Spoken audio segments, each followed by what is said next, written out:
राधे सभी को। So friend, UP police constable की वैकेंसी रिलीज हो चुकी है।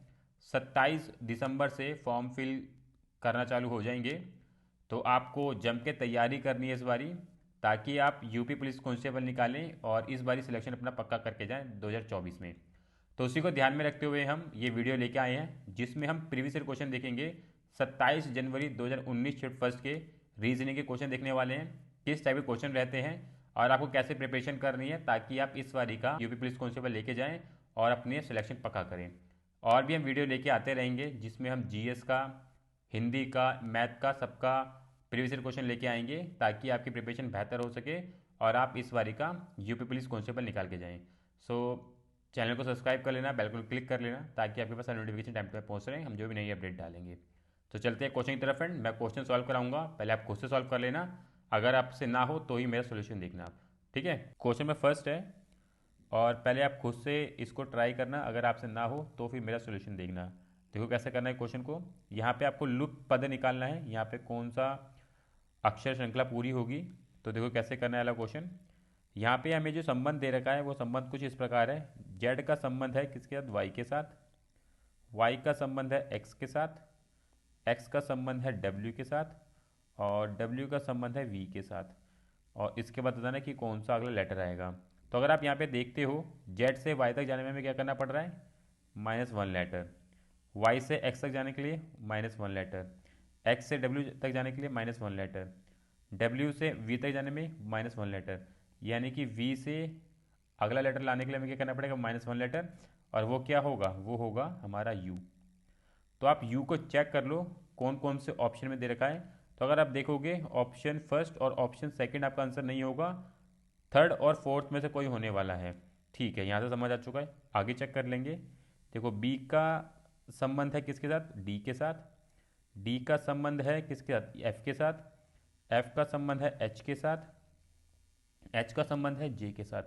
तो इसके बाद कौन सा लेटर आएगा आपको बताना है। तो अगर आप यहाँ पे देखते हो, यहाँ पे क्या हो रहा है, यहाँ पे हो रहा है +2। क्या सीरीज चल रही है, +2 की। अगर मैं बी में 2 लेटर ऐड कर दूंगा तो डी मिल जाएगा। डी में 2 लेटर ऐड करूंगा तो एफ मिल जाएगा। एफ में 2 लेटर ऐड करूंगा तो मुझे एच मिल जाएगा। एच में 2 करूंगा जे मिल जाएगा। और अगर जे में 2 लेटर ऐड करूंगा तो क्या मिलेगा मुझे, मुझे मिलेगा एल। तो यहाँ पे क्या आएगा, एल। आप चेक कर लो कौन कौन से ऑप्शन में एल दे रखा है। तो इस प्रकार थर्ड नहीं होगा, फोर्थ आपका राइट आंसर हो जाएगा। तो आपको ऑप्शन एलिमिनेट करते हुए चलना है। जब भी आप क्वेश्चन सॉल्व कर रहे हो तो ऑप्शंस को एलिमिनेट करते हुए चलो, तो आपको बहुत इजी होगा अपना क्वेश्चन सॉल्व करने में, ज़्यादा टाइम नहीं लगेगा फिर इस प्रकार से। ठीक है, चलते हैं नेक्स्ट क्वेश्चन की तरफ। क्वेश्चन नंबर सेकंड है, और यहाँ पे आपको लुप्त पद निकालना है, ये श्रृंखला पूरी करनी है। यहाँ पे कौन सा लेटर का समूह आएगा आपको बताना है। देखो इजी है। यहाँ पे अगर आप देखोगे, ये टोटल लेटर है 10, और ये कितने दे रखे हैं, 1 2 3 4 5, यानी छठा में निकालना है। टोटल लेटर 10, और इसके अंदर सिर्फ 2 प्रकार के लेटर दे रखे हैं, ई और एफ। अगर आप देखोगे ई और एफ, तो देखो हो क्या रहा है, जब ये सेकंड वाले तक जाते हैं इन्होंने क्या करा, स्टार्टिंग में एक ई को हटा के एफ लगा दिया, और एंड से एक एफ को हटा के ई लगा दिया।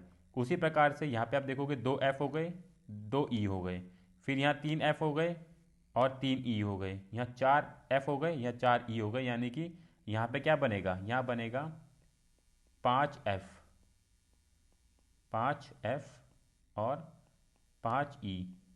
1 2 3 4 5, ये जहाँ पे भी है चेक कर लो, वो आपका राइट आंसर हो जाएगा।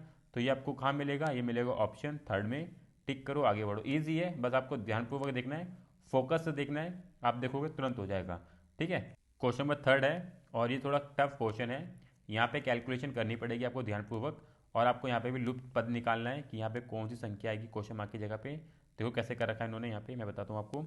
यहाँ पे दे रखा है हमें -4.5, फिर दे रखा है -2.6, फिर दे रखा है -0.7, फिर क्वेश्चन मार्क, फिर है 3.1। देखो करा क्या इन्होंने, इन्होंने करा है 4.5 माइनस में ऐड करा है 1.9। जब हम 1.9 ऐड करते हैं तो हमें क्या मिल रहा है, -2.6। उसी प्रकार -2.6 में ये प्लस करते हैं 1.9 को, तो इनको क्या मिलता है, -0.27। उसी प्रकार हम अगर प्लस करें -0.7 में +1.9, तो हमें क्या मिलेगा 1.2, और यही आपका राइट आंसर होगा, यानी कि सेकंड वाला आपका राइट आंसर हो जाएगा। तो बस यहाँ पे आपकी कैलकुलेशन कितनी अच्छी है वही आपको बचा पाएगी यहाँ पे, अदरवाइज़ ये प्रॉब्लम में डाल सकता है क्वेश्चन आपको। ठीक है, अगर आपको वीडियो ठीक लग रही है, क्वेश्चन ठीक लग रहे हैं, तो लाइक करते चलना ताकि हमें मोटिवेशन मिलता रहे। चलेंगे नेक्स्ट क्वेश्चन की तरफ। क्वेश्चन में फोर्थ है, और ये क्वेश्चन जो आपका कैलेंडर से आया हुआ है, तो एक क्वेश्चन कैलेंडर से देखने को मिल सकता है। देखो क्वेश्चन क्या बोल रहा है, यदि किसी महीने का चौथा दिन रविवार है तो उसी महीने के 30वें दिन से पहले का छठवां दिन कौन सा होगा।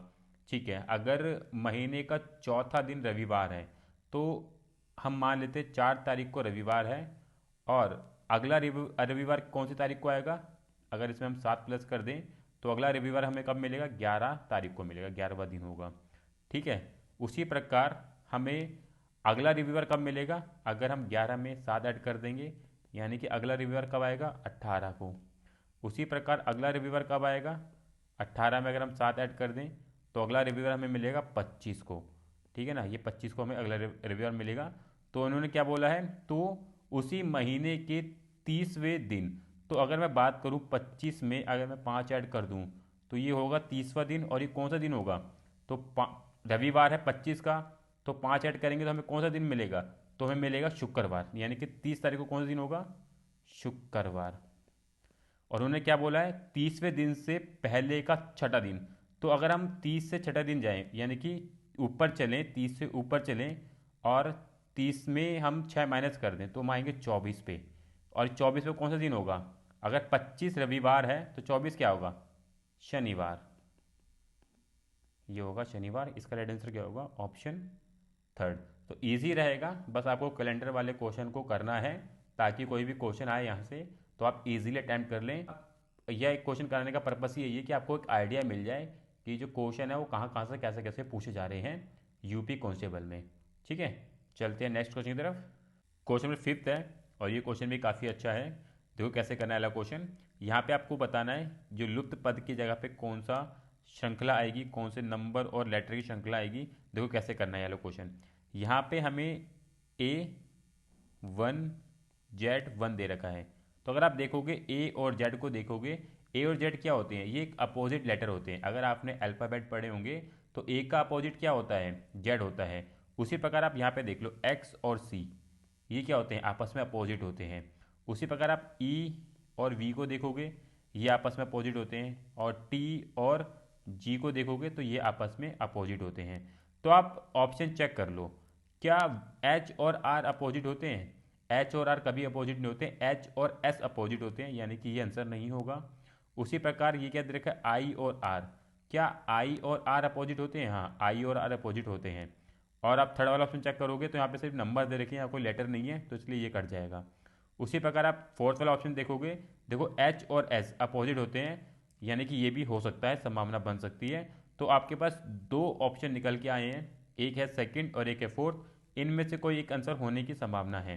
तो अब उसका हम नंबर चेक करेंगे। देखो नंबर कैसे आ रहे हैं, अगर आप नंबर देखते हो ना, पहले हम उठाएंगे नंबर यहाँ से, ये वाला इस तरीके से नंबर लेके चलेंगे और हम अपने नंबर निकालने की कोशिश करेंगे। देखो एक, फिर 3 है, फिर 3 है, और फिर 9 है। देखो करा क्या इन्होंने, इन्होंने करा है यहाँ पे इसका करा मल्टीप्लाई, एक और 3 का, तो हमें मिला 3।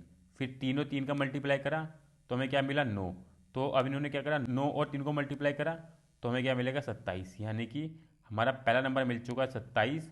तो क्या बनेगा, देखो क्या पैटर्न बनेगा हमारा, अगर कोई भी अपोजिट लेटर इनमें से कोई होता है, जैसे कि हम मान लेते हैं आई 27, फिर अगला लेटर आएगा, आई का अपोजिट होता है आर, फिर अगला नंबर आएगा। अब देखो अगला नंबर कैसे लिया इन्होंने, यहाँ पे हमें दे रखा है 1, फिर दे रखा है 3, फिर दे रखा है 4, फिर दे रखा है 7। इन्होंने क्या करा है, एक और 3 को करा प्लस तो मिला 4, 3 और 4 को प्लस करा तो मिला 7, 7 और 4 को प्लस करेंगे तो क्या मिलेगा हमें 11, यानी कि अगला नंबर क्या मिलेगा 11, और यहाँ पे आएगा 11। तो आपका जो राइट आंसर क्या बनेगा, वो बनेगा सेकंड ऑप्शन। तो आप देख सकते हो ये क्वेश्चन का जो लेवल है कैसा है। ठीक है, थोड़ा टफ क्वेश्चन है, मैंने करा दिया है, आप ध्यानपूर्वक से देख लेना, आपको समझ आ जाएगा। ठीक है, चलते हैं नेक्स्ट क्वेश्चन की तरफ। क्वेश्चन नंबर 6 है, और ये क्वेश्चन जो है कूट भाषा से आया हुआ है। यहाँ पे आपको एक कूट लिख दिया गया है और उसकी भाषा लिख दी गई है। तो आपको ध्यानपूर्वक बताना है कि सॉफ्ट के लिए कौन सा कूट यूज़ किया गया होगा। बहुत ईजी है, आराम से हो जाएगा, बस आपको ध्यानपूर्वक देखना है यहाँ पे। जैसे कि 817 जो है कॉटन मेक्स थ्रेड के लिए यूज़ किया गया है। फिर 827 जो है थ्रेड मेक्स क्लोथ। तो अगर आप देखोगे यहाँ पे भी मेक्स है, यहाँ पे भी मेक्स है, यहाँ पे भी थ्रेड है, यहाँ पे भी थ्रेड है। तो यहाँ पे जो नहीं है वह कॉटन, और कॉटन के लिए वन यूज़ किया गया है। उसी प्रकार 213 जो है सॉफ्ट कॉटन क्लॉथ के लिए यूज़ किया गया है, और हमें पता है कॉटन के लिए वन यूज़ किया गया है। तो आपको पता चल जाए कि क्लॉथ के लिए क्या यूज़ किया गया, आराम से बता दोगे। तो अगर आप देखोगे क्लॉथ यहाँ पे भी था और क्लॉथ यहाँ पे भी है, और यहाँ पे भी आप देखोगे तो टू यहाँ पे भी है, टू यहाँ पे भी है। तो आपको पता चल जाएगा जो क्लॉथ है उसके लिए टू यूज़ किया गया है, और सॉफ्ट के लिए यहाँ पे तीन यूज़ किया गया है। तो आपका राइट आंसर क्या होगा, थ्री। टिक करो, आगे बढ़ो। तो ईजी है, बस आपको ध्यानपूर्वक देखना होगा, ये क्वेश्चन आराम से हो जाएगा, कोई प्रॉब्लम नहीं करेगा। चलते हैं नेक्स्ट क्वेश्चन की तरफ। क्वेश्चन नंबर 7 है, और ये क्वेश्चन भी कूट भाषा से आया हुआ है। यहाँ पे आपको एक भाषा लिख दी गई है स्लोप। स्लोप का जो कूट है ये है, फेट का कूट ये है। तो आपको बताना है लॉफ्ट का कूट क्या होगा। तो अगर आप देखोगे यहाँ पे SLOB, इसके लिए कूट यूज़ किया गया है 4379। तो एस के लिए जो नंबर यूज़ किया गया है वो 4 है, एल के लिए जो नंबर यूज़ किया गया है वो 3 है, ओ के लिए जो नंबर यूज़ किया गया है वो 7 है, और बी के लिए जो नंबर यूज़ किया गया है वो 9 है। बस आपको ये ध्यान रखना जो नंबर है ना वो कौन से लेटर के लिए यूज़ किया गया है, बस उसको ध्यान में रखते हुए आपको लॉफ्ट में लगाना है। यानी कि एल के लिए कौन सा नंबर यूज़ किया जाएगा, 3। ओ के लिए कौन सा नंबर यूज़ किया जाएगा, 7। और एफ एफ अगर आप यहाँ पे देखोगे तो यहाँ मिलेगा 2, तो वो है 2। और टी के लिए देखोगे तो वो है 8, तो ये 8 है ये। तो ये नंबर जहाँ पे भी है वो आपका ऑप्शन हो जाएगा राइट। तो 3728 है थर्ड वाला, इसे टिक करो और आगे बढ़ो। ईजी है, मतलब इसमें कोई आपको टाइम नहीं लगने वाला है, ये तो हार्डली 20 या 30 सेकंड में हो भी जाएगा आराम से क्वेश्चन। ठीक है, चलते हैं नेक्स्ट क्वेश्चन की तरफ। क्वेश्चन नंबर 8 है, और ये क्वेश्चन भी एक निश्चित गुट भाषा से आया हुआ है। और यहाँ पे आपको क्या ध्यान रखना है, जो प्लस है उसको चेंज करना है मल्टीप्लाई में, जो माइनस है उसको चेंज करना है प्लस में, और जो मल्टीप्लाई है चेंज करना है डिवाइड में, और जो डिवाइड उसको चेंज करना है माइनस में। इन सबको चेंज करते हुए इस समीकरण में लगाना है और अपना आंसर करना है। इजी क्वेश्चन है, ये आप कर लोगे। मैं इसका आंसर बता देता हूँ क्या है, वो है ऑप्शन सी 16। ठीक है, चलते हैं नेक्स्ट क्वेश्चन की तरफ। क्वेश्चन नंबर 9 है, और इस क्वेश्चन में आपको कूट निकालना है। हॉलीडे का कूट ये लिखा गया है, तो आपको बताना है सम का कूट क्या होगा। इजी क्वेश्चन है, देखो कैसे करना है।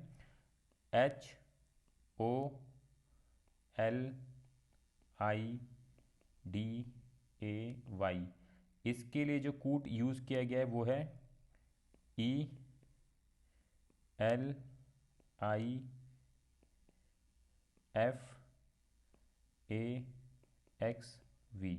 देखो करा क्या है इन्होंने, अगर मैं H से E तक जाऊं तो मुझे कैसे जाना पड़ेगा, इसमें से -3 लेटर करने पड़ेंगे।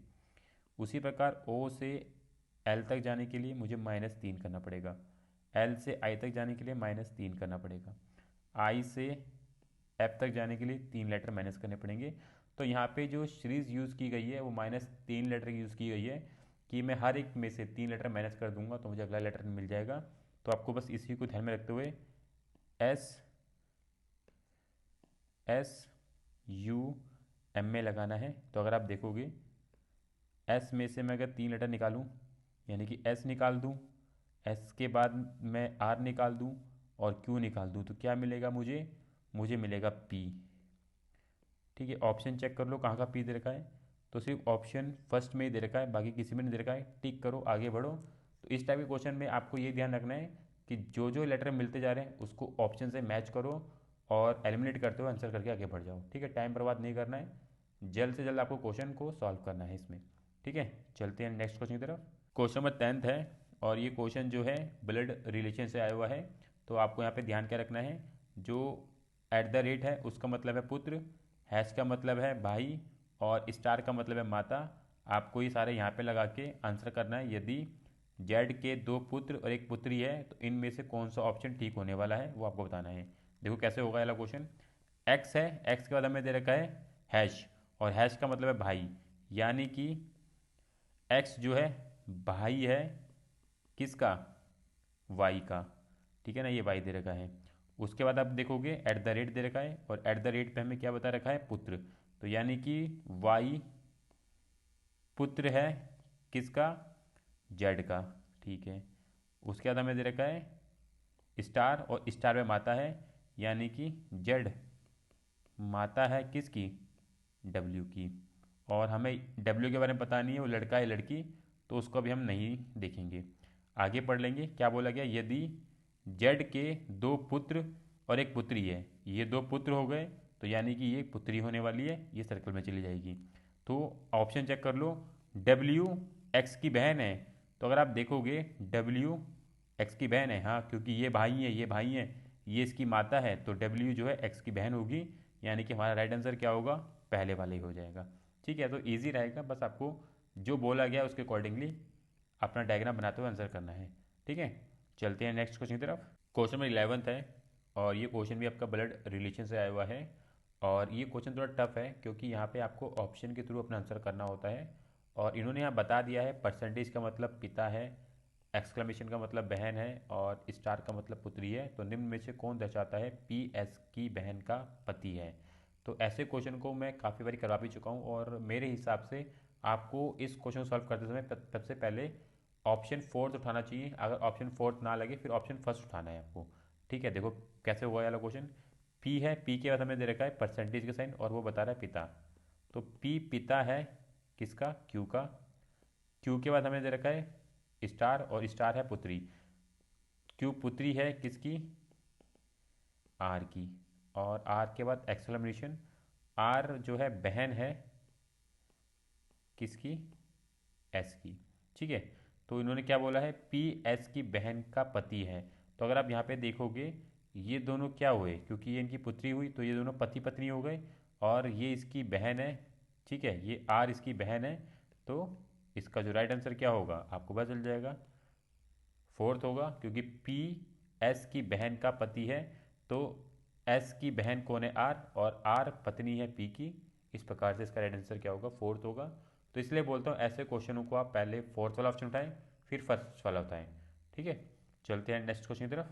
क्वेश्चन में 12th है, और ये क्वेश्चन भी ब्लड रिलेशन से ही है, तो आप ये खुद सॉल्व करना। इसका जो मैं राइट आंसर बता दूँ आपको वो है ऑप्शन फर्स्ट। ठीक है, चलते हैं नेक्स्ट क्वेश्चन की तरफ। क्वेश्चन नंबर 13 है, और ये क्वेश्चन जो आपका आकृति से आया हुआ है, और बोला जा रहा है जो वर्ग है वो लोकतांत्रिकों का प्रतिनिधित्व करता है, यानी कि जो ये वर्ग है वो डेमोक्रेसी को बता रहा है। फिर त्रिभुज जो है वस्तु वेदों का प्रतिनिधित्व कर रहा है, यानी कि त्रिभुज जो है वो आर्किटेक्ट्स को बता रहा है, यानी कि ए लिख लेते हैं इधर हम। और वृत्त जो है भारतीयों का प्रतिनिधित्व कर रहा है, और वृत्त जो है भारतीय यानी कि इंडियंस का ये प्रतिनिधित्व कर रहा है। और आयात पिता का प्रतिनिधित्व कर रहा है, ये आयात जो है फादर का प्रतिनिधित्व कर रहा है। तो आपको बताना है कौन सा अक्षर अक्षरों का समूह उन भारतीयों का प्रतिनिधित्व करता है जो लोकतांत्रिक हैं। ठीक है, लोकतांत्रिक हमारा किस में है? वो है स्क्वायर के अंदर, और जो भारतीय हैं वो किस में है? वो है सर्कल में। तो अगर आप ध्यानपूर्वक देखते हो ये वाला बॉक्स जिसको मैं सर कलर कर रहा हूँ, ये वाला, इसके अंदर कौन कौन से लेटर आ रहे हैं? अगर आप देखोगे यहाँ पे सिर्फ आपको दो लेटर दिखेंगे, सी और बी। और सी और बी कहाँ पे है? वो है ऑप्शन फोर्थ में। और ये क्यों है? क्योंकि यहाँ पे कुछ ऐसा नहीं बोला गया कि केवल, यहाँ कोई शब्द यूज़ नहीं किया हुआ है कि केवल भारतीयों को या केवल लोकतांत्रिकों को, ऐसा कुछ यूज़ नहीं किया गया है। तो इसलिए हम दोनों लेटर लेंगे सी और बी, ये दोनों ही सर्कल और स्क्वायर के अंदर आ रहे हैं। ठीक है, चलते हैं नेक्स्ट क्वेश्चन की तरफ। क्वेश्चन नंबर 14 है, और ये क्वेश्चन जो आपका वेन डायग्राम से आया हुआ है, और आपको बताना है त्रिभुज, षटभुज और ज्यामितीय आकृतियों के बीच में कौन सा ऑप्शन सही संबंध बता रहा है। तो अगर आप देखोगे त्रिभुज, षटभुज और ज्यामितीय को, तो ज्यामितीय को हम बोलते हैं इंग्लिश में ज्योमेट्रिकल फिगर। तो ज्योमेट्रिकल फिगर के अंदर ना हमें त्रिभुज और हेक्सागन षटभुज मिल जाता है। तो ये कौन सी आकृति सही बताएगी? वो है ऑप्शन थर्ड। तो ईजी है, आराम से हो जाएगा, पर आपको पता होना चाहिए ज्यामिति क्या होती है, त्रिभुज क्या होता है, षटभुज क्या होता है, तो आप इसको कर पाएंगे उसके हिसाब से। ठीक है, चलते हैं नेक्स्ट क्वेश्चन की तरफ। क्वेश्चन नंबर 15 है, और आपको इस टाइप के क्वेश्चन भी आपको देखने को मिल जाएंगे रीजनिंग में, तो आपको प्रैक्टिस करके चलनी है। देखो क्वेश्चन क्या बोल रहा है। एक महिला ने वजन कम करने के लिए 6 महीने के कार्यक्रम में भाग लिया। कार्यक्रम शुरू करने से पहले उसका वजन 100 किलोग्राम था। रेखा आरेख पे प्रत्येक महीने के अंत में उसका वजन किलोग्राम में दर्शाता है। ठीक है ना, ये रेखा आरेख है, और यहाँ पे उसके वजन जो हर महीने में कितना कम हो रहा है वो दर्शा रहा है। ठीक है। और आगे क्या बोलता है, पिछले महीने की तुलना में कम करने के बजाय उसने कितने महीने में वजन बढ़ाया। तो आपको देखना है कि कौन से महीने में उसका वजन बेसिकली बढ़ा है। तो अगर आप यहाँ पे नोटिस करते हो 93 से 87 तक आए, 87 के बाद 89 हो गया, यानी कि यहाँ वजन बढ़ा, फिर 89 से वजन कम हुआ 78, फिर 82 यहाँ बढ़ गया, यानी कि 2 महीनों में उसका 2 बारी वजन बढ़ा है। तो उसका राइट आंसर क्या होगा, ऑप्शन थर्ड। तो आप ध्यानपूर्वक पढ़ोगे तो टफ नहीं है, ईजी आराम से हो जाएगा। ठीक है, चलते हैं नेक्स्ट क्वेश्चन की तरफ। क्वेश्चन नंबर 16 है और यहाँ पे आपको दंड आरेख से क्वेश्चन पूछा गया है। तो ये क्वेश्चन में दिखा था रीजनिंग सेट में, तो इसमें मैंने ले लिया है। ठीक है, देखो क्वेश्चन क्या है। ये दंड आरेख सप्ताह के विभिन्न दिनों में एक संग्रहालय में आगंतुकों की संख्या को दर्शाता है। शनिवार को आगंतुकों की संख्या गुरुवार को आगंतुकों की संख्या से डैश प्रतिशत कम थी। तो आपको बताना है शनिवार की तुलना में गुरुवार को आगंतुकों की संख्या कितने प्रतिशत कम थी। तो अगर आप यहाँ पे देखोगे गुरुवार और शनिवार, गुरुवार पे 500 है और शनिवार पे 200 है, तो डिफरेंस कितना दिखेगा आपको यहाँ पे 300 का।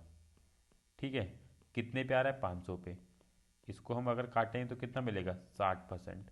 तो बेसिकली इजी क्वेश्चन है, कोई टफ क्वेश्चन नहीं है, ये तो आराम से हो जाएगा। ठीक है, चलते हैं नेक्स्ट क्वेश्चन की तरफ। क्वेश्चन नंबर 17 है और ये क्वेश्चन हमें मिला है रीजनिंग में, तो इसमें हमने ले लिया है। देखो कैसे करना है वाला क्वेश्चन। खारत मशीन का उपयोग करके वस्तु ए को तैयार करने में 12 घंटे लगते हैं और वस्तु बी को तैयार करने में 15 घंटे लगते हैं। वस्तु ए के लिए ड्रिलिंग का समय वस्तु बी के लिए ड्रिलिंग का समय डैश परसेंट कम है। तो आपको बताना है ड्रिलिंग का समय वस्तु ए के लिए और ड्रिलिंग का समय वस्तु बी के लिए डैश परसेंट कम है। तो आपको बताना है परसेंटेज क्या होगा। तो अगर आप यहाँ पे देखोगे वस्तु ए में ड्रिलिंग का समय कितना है, 25, तो 1:2 हम इसको मान सकते हैं। और कितना समय लग रहा है, 1:2 में 12। तो यहाँ से एक काम करने में कितने घंटे लगेंगे, 3। उसी प्रकार बी में कितना लग रहा है, 33, यानी कि 33:100।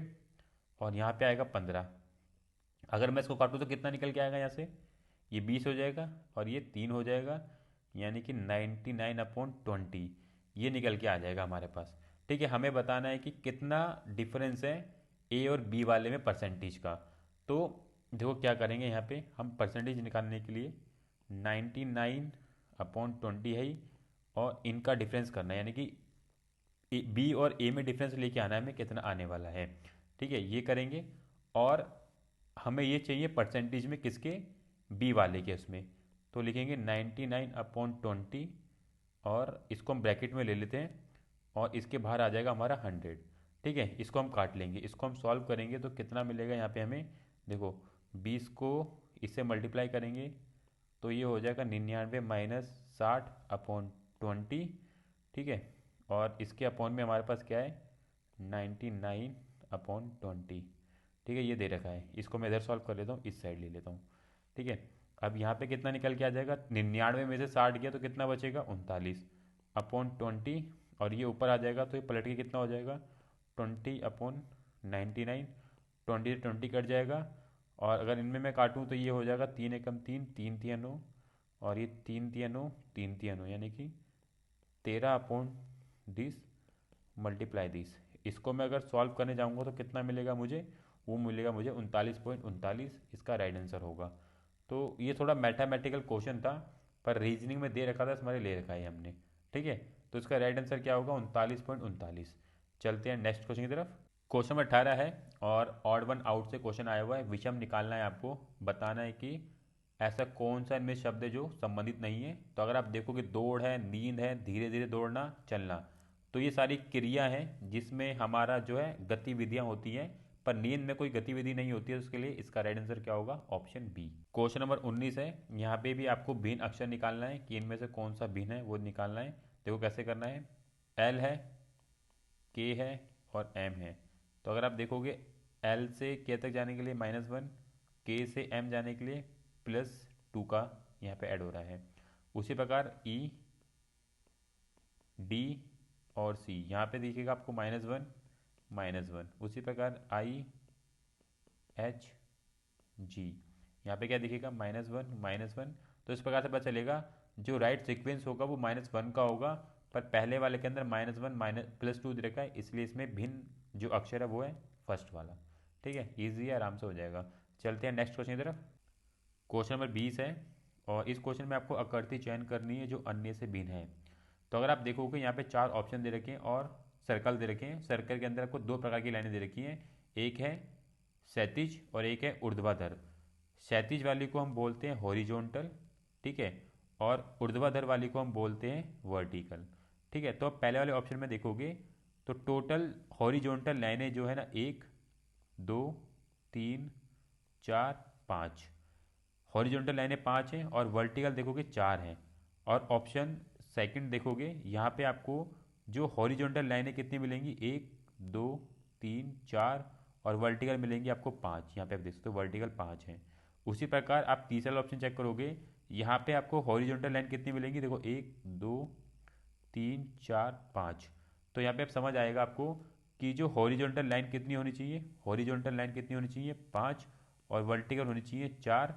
पर दूसरे वाले ऑप्शन के अंदर हॉरिजॉन्टल तो आपको 4 दिए, वर्टिकल 5 दिए, तो इसलिए ये भिन्न है अन्य से। तो आपका राइट आंसर क्या होगा, सेकंड। ठीक है, चलते हैं नेक्स्ट क्वेश्चन की तरफ। क्वेश्चन नंबर 21 है और यहाँ पे भी आपको आकृति चयन करनी है जो अन्य से भिन्न है। तो अगर आप यहाँ पे चेक करोगे सभी के अंदर ऑप्शन फर्स्ट, सेकंड और फोर्थ के अंदर आई दे रखा है, पर ऑप्शन थर्ड में आई नहीं है, तो इसलिए ये अन्य से भिन्न है। तो इसका राइट आंसर क्या होगा, थर्ड होगा। ठीक है, चलते हैं नेक्स्ट क्वेश्चन की तरफ। क्वेश्चन नंबर 22 है और यहाँ पे आपको संबंध बताना है। जिस प्रकार से सेकंड वाला संबंधित है फर्स्ट से, तो फोर्थ वाला किस प्रकार संबंधित होगा थर्ड से। तो अगर आप देखोगे बंदूक के अंदर क्या होती हैं, गोलियाँ, और टॉर्च के अंदर क्या होती हैं, बैटरियाँ। तो राइट आंसर क्या होगा इसका, सेकंड। बहुत ईजी है। चलते हैं नेक्स्ट क्वेश्चन की तरफ। क्वेश्चन नंबर 23 है और यहाँ पे भी आपको संबंधित संख्या बतानी है। जिस प्रकार से इनमें संबंध है तो उसी प्रकार से इनमें संबंध होगा। तो अगर यहाँ पे देखोगे 125 जो है ना, वो 5 का क्या होता है, क्यूब होता है। तो यहाँ पे वही कर रखा है, 5 का क्यूब करेंगे तो हमें क्या मिलेगा, 25। ठीक है, तो उसी प्रकार से 11 का अगर मैं 4 टाइम कर देता हूँ, यानी 11 की पावर 4 कर देता हूँ, तो मुझे कितना मिलेगा, 14,641। ठीक है, तो इसका राइट आंसर क्या होगा, फर्स्ट। चलते हैं नेक्स्ट क्वेश्चन की तरफ। क्वेश्चन नंबर 24 है और ये आकृति हाइट से क्वेश्चन आया हुआ है। आपको ये वाली आकृति देखनी है इन चारों ऑप्शन में किस में हाइट है। तो अगर आप ध्यानपूर्वक देखोगे तो ये आकृति हाइट आपको कहाँ मिलेगी, देखो ये आकृति हाइट मिलेगी आपको ऑप्शन थर्ड में। यहाँ से कुछ इस प्रकार से ये आकृति हाइट है। ठीक है, तो इसका जो राइट आंसर है क्या होगा, ऑप्शन थर्ड। चलते हैं नेक्स्ट क्वेश्चन की तरफ। क्वेश्चन नंबर 25 है और यहाँ पे आपको आकृति पैटर्न पूरा करना है कि क्वेश्चन मार्क की जगह पे कौन सी आकृति आएगी ऑप्शन में से।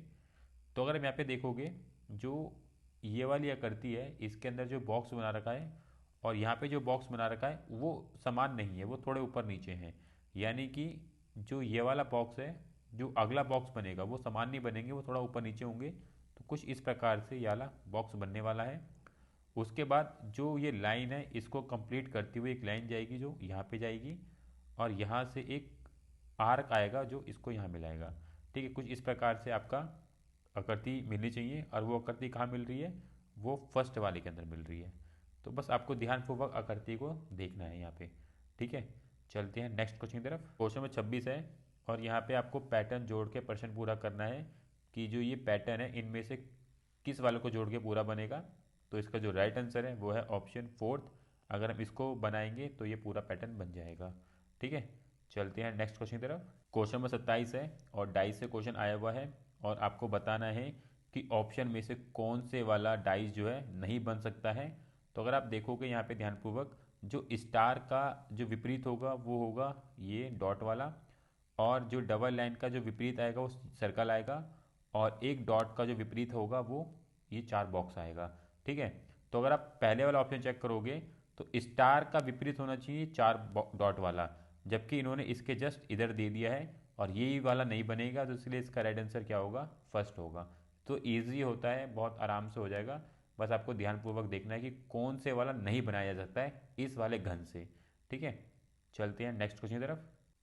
क्वेश्चन नंबर 28 है और ये जो क्वेश्चन है ये कॉम्प्रीहेंशन से क्वेश्चन आया हुआ है। आपको ये पूरा का पूरा ये पढ़ना पड़ेगा और इसके बिहाफ पे 28, 29, 30 ये 3 क्वेश्चन के जवाब देने हैं। ठीक है, तो आप इसको ध्यानपूर्वक पढ़ना है, ये आपकी समझ पे निर्भर करने वाला है कि आप किस तरीके से उसे पढ़ते हो और यहाँ से किस तरीके की चीज़ समझते हो। उसके बाद आपको अपने क्वेश्चन के आंसर देने हैं। तो आप यहाँ पे देखोगे क्वेश्चन नंबर 28 है और ये क्वेश्चन नंबर 29 है, तो आपको उनको ध्यानपूर्वक पढ़ना है और अपने आंसर करने हैं। ठीक है, मैं इसके आंसर बता देता हूँ। क्वेश्चन नंबर 28 का जो राइट आंसर होगा वो होगा ऑप्शन सेकंड। क्वेश्चन नंबर 29 का जो राइट आंसर होगा ऑप्शन 4। और क्वेश्चन नंबर 30 का जो राइट आंसर होगा वो होगा ऑप्शन 4। ठीक है, तो आप इनको ध्यानपूर्वक पढ़ना है, आपको कॉम्प्रीहेंशन है इसको पूरा पढ़ना, उसके बाद अपनी समझ के अनुसार इसके आंसर करने हैं। बाकी इसके राइट आंसर मैंने आपको बता दिए। ठीक है, चलते हैं नेक्स्ट क्वेश्चन की तरफ। क्वेश्चन नंबर 31 है और इस क्वेश्चन में आपको आकृति पैटर्न को पूरा करना है कि इस क्वेश्चन मार्क की जगह पे कौन सी श्रृंखला पूरी होगी, कौन सा आकृति पैटर्न आएगा। देखो कैसे करना है वाला क्वेश्चन। यहाँ पे आपको दो प्रकार की आकृतियाँ दे दी गई हैं, एक तो रेक्टेंगल, एक सर्कल है। तो अगर आप सबसे पहले सर्कल को देखोगे और टोटल 4 बॉक्स है, 1 2 3 4। ठीक है, तो जो सर्कल है ना उसका रोटेशन कैसे हो रहा है, क्लॉकवाइज हो रहा है, जैसे घड़ी चलती है ना ऐसे करके, तो उसी प्रकार से ये सर्कल का रोटेशन हो रहा है। देखो सर्कल जो है सेकंड वाली आकृति में कहाँ पे आ गया है, सबसे ऊपर आ चुका है। कैसे आया है, अगर मैं क्लॉकवाइज चलना चालू करूँ, पहले सर्कल यहाँ पे आएगा, फिर यहाँ पे आएगा, फिर यहाँ पे आएगा, फिर यहाँ पे आएगा, यानी कि चौथी बारी पे सर्कल जो है इस पोजीशन पे आया है, यानी कि सर्कल की रोटेशन क्लॉकवाइज हो रही है और 4 बारी घूम रहा है। तो उसी प्रकार तीसरी और ये आकृति में देखोगे आप, तो यहाँ पे क्या हो रहा है, पहले सर्कल को यहाँ पे लाया गया होगा, फिर यहाँ पे आया होगा, फिर यहाँ पे आया होगा, फिर यहाँ पे आया चौथी बारी में।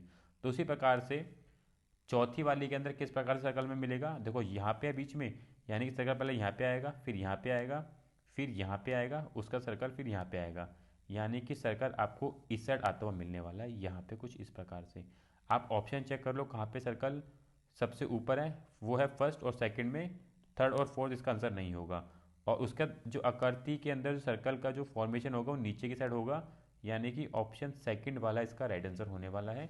तो बस आपको यहाँ पे रोटेशन देखना है किस प्रकार से घूम रहा है और वही आपको आंसर होगा फिर आपका। ठीक है, चलते हैं क्वेश्चन नंबर 32 की तरफ। क्वेश्चन नंबर 32 है और यहाँ पे भी आपको आकृति पैटर्न पूरा करना है कि चौथे वाले पे कौन सी आकृति श्रृंखला आएगी, ऑप्शन में से देख के बताना है। तो टोटल हमें 4 बॉक्स से रखें, 1 2 3 4, और चौथे में कौन सी आकृति आएगी वो आपको बताना है। तो अगर आप एक चीज़ नोटिस करोगे, जो पहले वाले के अंदर आप नोटिस करोगे, जो पहली वाली आकृति है ना वो दूसरी वाली आकृति के अंदर गायब हो जाएगी, फिर सेम जो पहली वाली आकृति है वो तीसरी वाली में गायब हो जाती है, और सेम तीसरी वाली में जो आकृति है वो चौथी वाली में भी गायब होगी। तो आप देख लो जहाँ पे भी ये डी दे रखा होगा ना वो चौथी वाले में नहीं आएगा, ऑप्शन चेक कर लो। तो ऑप्शन फर्स्ट हो सकता है, सेकंड नहीं होगा क्योंकि डी हमें नहीं चाहिए। उसी प्रकार से ऑप्शन थर्ड हो सकता है पर फोर्थ नहीं होगा क्योंकि डी नहीं चाहिए हमें, क्योंकि वो गायब हो जाएगा। एक चीज़ समझ आ गई। दूसरी चीज़ देख लो, जो बीच वाली आकृति है वो एकदम 90 डिग्री जब भी ये घूमता है तो वो पहली वाली आकृति बन जाती है बाएं साइड से।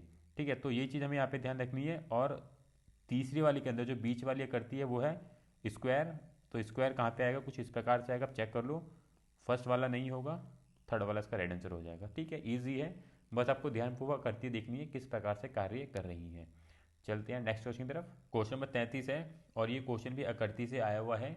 तो आकृति से आपको काफ़ी क्वेश्चन देखने को मिलने वाले हैं, जैसे आकृति हाइड हो गया, आकृति काउंटिंग हो गया, आकृति से कटिंग जो होता है वो आ गया। तो काफ़ी क्वेश्चन जो है यूपी पुलिस कांस्टेबल में देखने को मिलने वाले हैं। तो आकृति से आपको अच्छी खासी प्रैक्टिस करके रखनी है ताकि कोई भी क्वेश्चन आए इजीली अटैम्प्ट कर लें। ठीक है, 37 क्वेश्चन आने हैं तो आपको अच्छी तरीके से प्रैक्टिस करके रखनी है ताकि आप कम से कम नहीं तो 33-34 नंबर जो है रीजनिंग के ये ठीक करके आए इसके अंदर। ठीक है, तो इसमें तो क्या करना है, आपको आवश्यक न्यूनतम रेखाएं काउंट करनी है कि कितनी यहाँ पे रेखाएं हैंगी। तो इसका जो राइट आंसर है वो है ऑप्शन फोर्थ, 13 रेखा इसके अंदर टोटल हैंगी। ठीक है, चलते हैं नेक्स्ट क्वेश्चन की तरफ। क्वेश्चन नंबर 34 है और यहाँ पे भी देख सकते हो दर्पण से क्वेश्चन आया हुआ है, यहाँ पे दर्पण रख दिया गया है। तो इस साइड कैसी इमेज दिखेगी आपको बताना है। तो प्रैक्टिस करके रखनी, दर्पण हो गया, आकृति कटिंग, काफ़ी कुछ देखने को मिल रहा है यहाँ पे।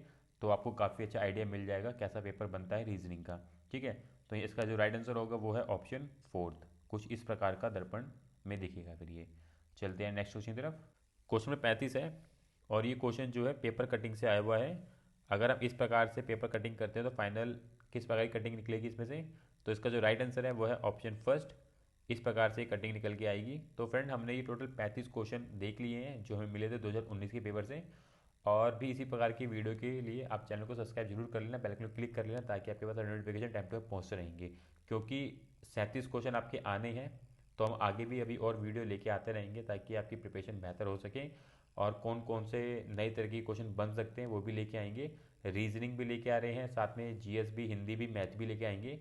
तो इसलिए आप चैनल को सब्सक्राइब जरूर कर लेना, ताकि आपके पास नोटिफिकेशन टाइम पे पहुँचते रहें। और मिलेंगे नेक्स्ट वीडियो में। राधे राधे।